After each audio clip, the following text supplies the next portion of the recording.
Section 1. You will hear a conversation between a customer and a booking officer at a theatre.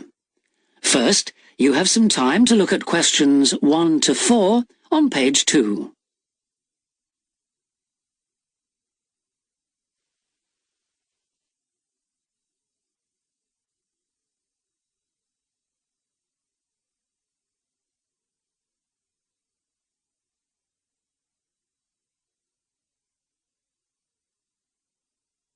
You will see that there is an example that has been done for you. On this occasion only, the conversation relating to this will be played first. Hello, Theatre Royal Plymouth? Oh, hello. I'd like to make a booking, please. Yes. What is it you want to see? The Imposter. Right. The man wants to see the imposter, so imposter has been written in the space. Now we shall begin.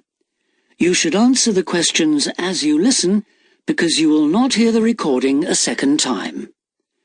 Listen carefully and answer questions 1 to 4. Hello, Theatre Royal Plymouth? Oh, hello. I'd like to make a booking, please. Yes. What is it you want to see? The Imposter. Right. And which day did you want to come? Friday the 25th. Just a moment and I'll check availability on the computer. Oh, sorry, we're fully booked for that performance. Oh dear. What about the following day then? The 26th? Yes, that's okay. We've got 2 performances on that day, one at 3:30 and one at 7. Which would you prefer? Oh, the later one, please. How many people? Well, there are 4 of us. Are there any concessions? Any children? Oh, I'm not sure. My daughters are 15 and 12. Do they get concessions? Only the 12-year-old, I'm afraid. So that's 1 child and 3 adults. Any idea where you'd like to sit? Stalls or circle? Tickets for the stalls are a bit more expensive. £12 for adults and £8.50 for children. The circle costs £10.50 and £6.50. Do you get a good view from the circle? Oh, yes. And in fact, we've got some seats left at the front, if you'd like those. Right. We'll go for those then. Right, that's seats A21 to 24 then. They're very good seats. That sounds fine. So let's see, that comes to £38 altogether for the tickets. How do you want to collect them? Shall I put them in the post? They'd be sent today by first-class mail, and there'd be an additional charge of £1 to cover postage and administration. Or do you want to get them from the box office yourself? Oh, yes. Could you send them, please? No problem. That'll be £39 altogether. Before you hear the rest of the conversation, you have some time to look at questions 5 to 10 on page 2.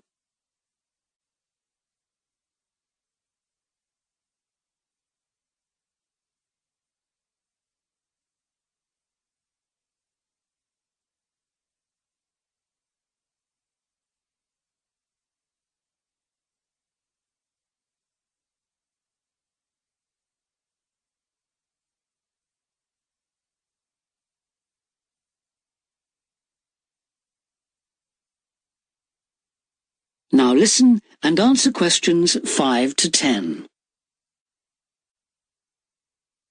Could I just take your card details? What kind of card is it? Visa? Switch? MasterCard. OK. And the number? It's 3290 5876 4401 2899. 2899. OK. And the name on the card, please? It's Mr. J. Whitten. WHITTON. N for never or M for mother? N for never. Thank you. And now I've nearly finished, but I just need your address and postcode. Yes, it's 42 South Street. OK. Is that Plymouth? London. And the postcode? It's SW2 5GE. That's fine then. The ticket should be with you tomorrow. Is there anything else I can do for you? Yes, I was wondering if I could get regular information about what's on. Certainly. I can just add your name to our mailing list. Would that be OK? That would be very good. Yes, please. Oh, and there is something else, sorry. One of our group is hard of hearing, and I've heard that you can supply special headphones. That's right. As long as you tell us in advance, we can always do that. I'll book those for you now, and you can just collect them from the box office before the show. Thanks very much for your help. No problem. Thank you for calling. Thank you. Bye. That is the end of section 1. You now have half a minute to check your answers.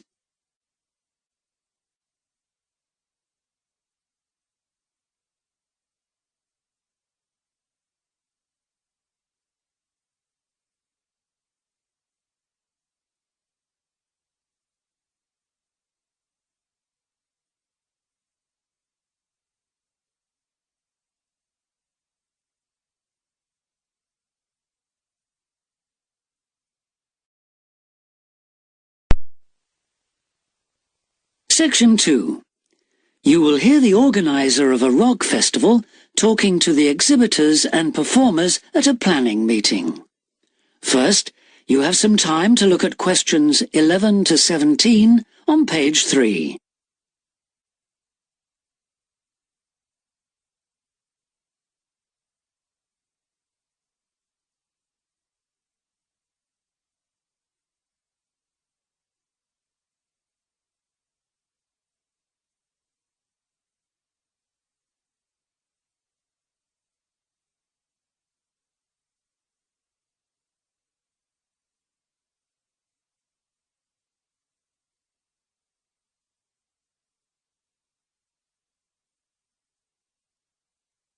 Now listen carefully and answer questions 11 to 17. Good evening, everyone. I'm glad you could all make this planning meeting for what promises to be the biggest and most colourful free rock festival ever held in the South East. So whether you're a performer, a craft exhibitor or an artist, we all extend a big welcome to you. Could we turn first to the plan so I can familiarise you with the layout of the site, which, as you know, is an old football stadium. We're really lucky to have so much space this year. You can see the main gate at the bottom of the plan. Have you found it? That's where most visitors will enter. It's also the entrance for those taking part in the craft fair. We've set the stalls just inside the gate on the left in a circle. If you walk straight ahead from the gate along the path without turning right, you'll come to some steps up to the football stadium. On the left of the steps is the fringe stage. This is for alternative artists. They include folk singers, poets and other acts which are more suited to a smaller stage. And they should also enter by the main gate. On the opposite side of the steps is a restaurant, and adjoining that is the main festival information point. Here you can get extra programmes and up-to-the-minute information about events, and you can discuss any last-minute problems, although we hope everything will be running smoothly when the festival opens. Coming back to the plan, you go up the stairs to the stadium. The entrance for the rock bands is on the far side, and on your right is the main stage, which will have powerful illumination and amplification throughout the weekend. There will probably be TV vehicles adjacent, that's in this area only, for recording purposes. If you look at the outside of the plan, you can see a third gate for exhibitors, opening onto a side path. A little way down the path, before you get to the trees, is the building where the art exhibition's being housed. Then, finally, there's just one more building marked on your plan, quite near the main gate. It's divided into lock-up garages, so I hope you now feel quite familiar with the main festival area. Before you hear the rest of the talk, you have some time to look at questions 18 to 20 on page 4.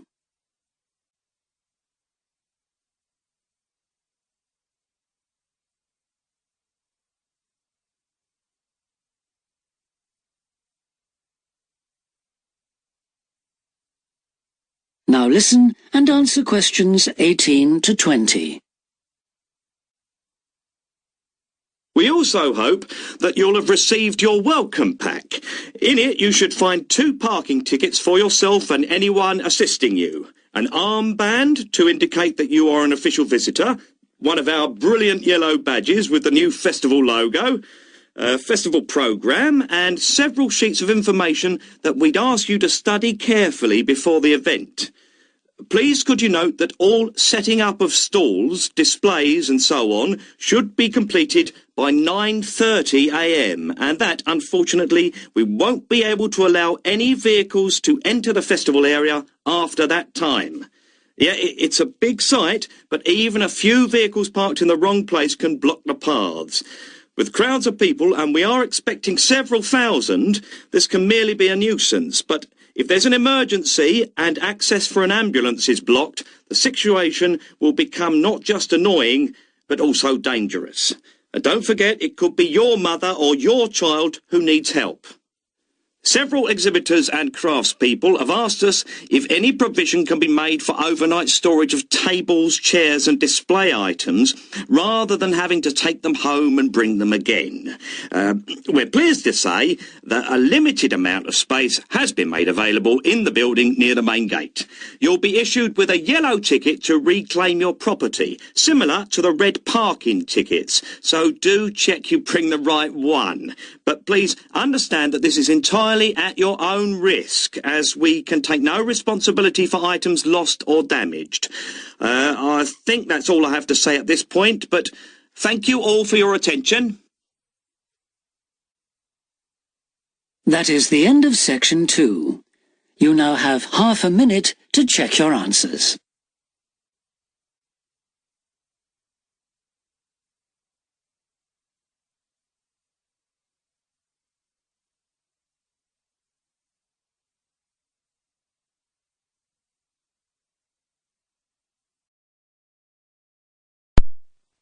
Section 3. You will hear a discussion between a business student called Marco and his personal tutor about the courses that Marco should take. First, you have some time to look at questions 21 to 23 on page 5.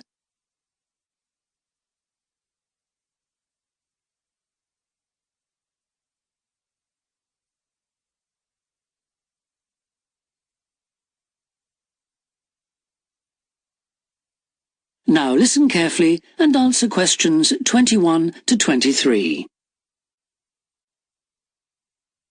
Hi, Marco. Come in. Thanks. I've got a bit stuck trying to select courses for next semester. Could you help me, please? Of course. Sit down. First of all, most people just go for the areas of business that they're interested in, but even if something doesn't look very stimulating, it's important that you can use it once you get a job. It's not much good choosing areas that aren't going to be helpful later on. Right. I want to go into management, so I'll need to think about that. And should I start specialising in a particular area yet? I don't think that's wise at this stage. It's better to aim for a wide variety of subjects, especially as management covers so many possibilities. You shouldn't be limiting your choices for later on. Yes, I see. You should also look at how the course is made up. Will you have regular seminars and tutorials, for example, as well as lectures? OK. Some of the lecturers are quite big names in their fields, aren't they? Mm-hmm. Should I aim to go to their courses? Well, remember that the lecturers who aren't well known may still be very good teachers. I'd say we have a consistently high standard of teaching in this department, so you don't need to worry about it. Before you hear the rest of the discussion, you have some time to look at questions 24 to 30 on pages 5 and 6.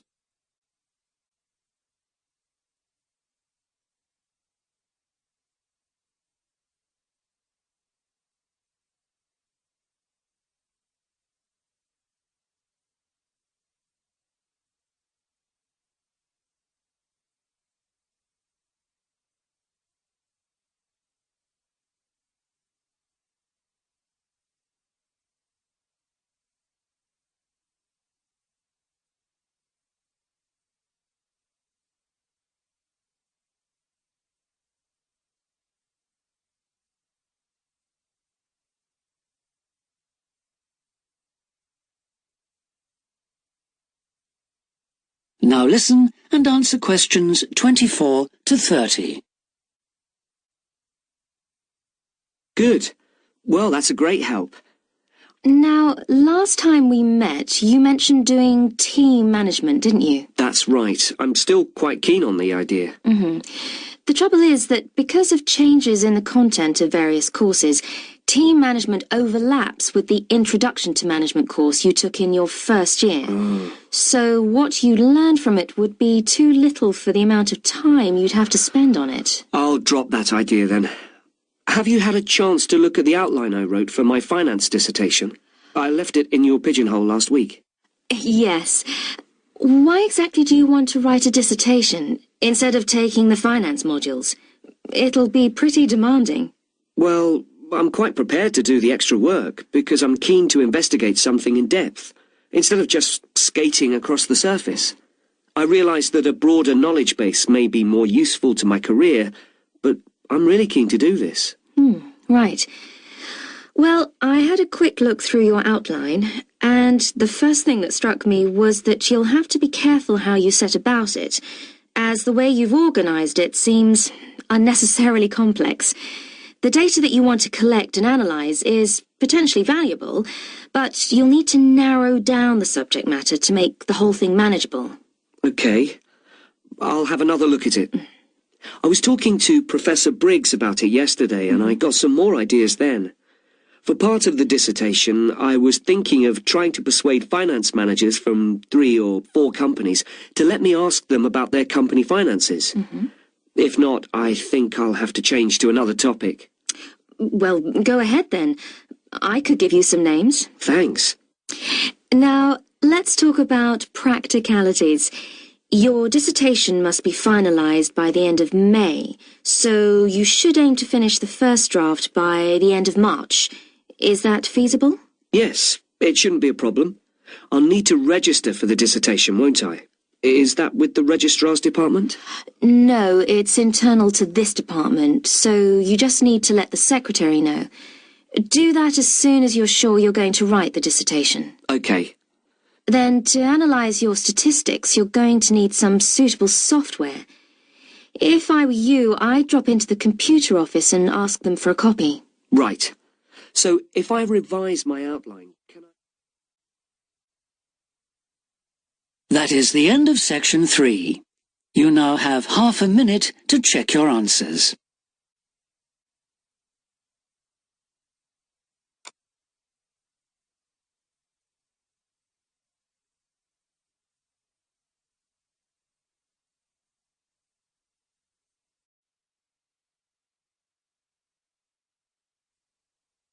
Section 4.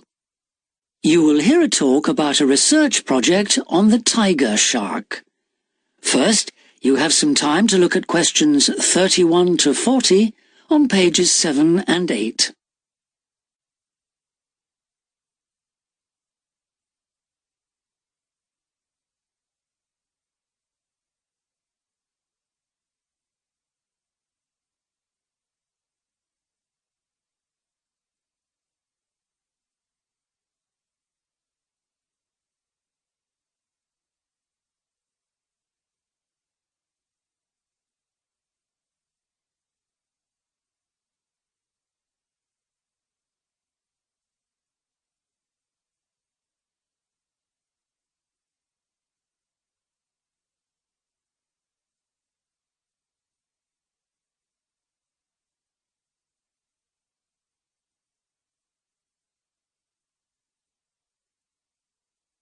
Now listen carefully and answer questions 31 to 40. Good morning, everyone. Today I'm going to talk about the research project I've been involved in on the tiger shark. First of all, some background information. The tiger shark, also known as the leopard shark, is often thought to have got its name from its aggressive nature. But in actual fact, it's called that because it has dark bands, similar to those on a tiger's body. It is a huge creature, growing up to lengths of 6.5 meters. It can be found just about everywhere throughout the world's temperate and tropical seas, but it is most often found along the coast rather than the open sea. In terms of feeding, tiger sharks tend to be most active at night and are solitary hunters. Their preferred prey includes other sharks, turtles, seabirds, and dolphins, to name but a few. However, it's not uncommon to find garbage in its stomach. This is because it tends to feed in areas such as harbors and river inlets, where there is a lot of human activity. Now to the project itself. We are particularly interested in some studies that have been done in the Rain Island area. Observations here have shown that there is a large population of tiger sharks present in the summer during the turtle nesting season. However, during the winter months the sharks disappear. So we decided to do some of our own research there.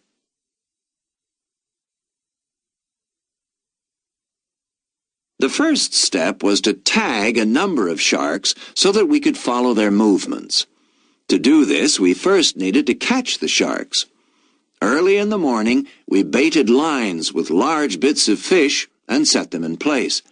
These lines were then checked every 3 or 4 hours. If no sharks were caught, the baits were replaced. Once a shark had been caught on one of the baited hooks, it was pulled in close to the boat and secured so that we could carry out a number of brief activities to aid our research. This usually took no more than about 10 minutes and was carried out as carefully as possible to minimize any stress to the shark.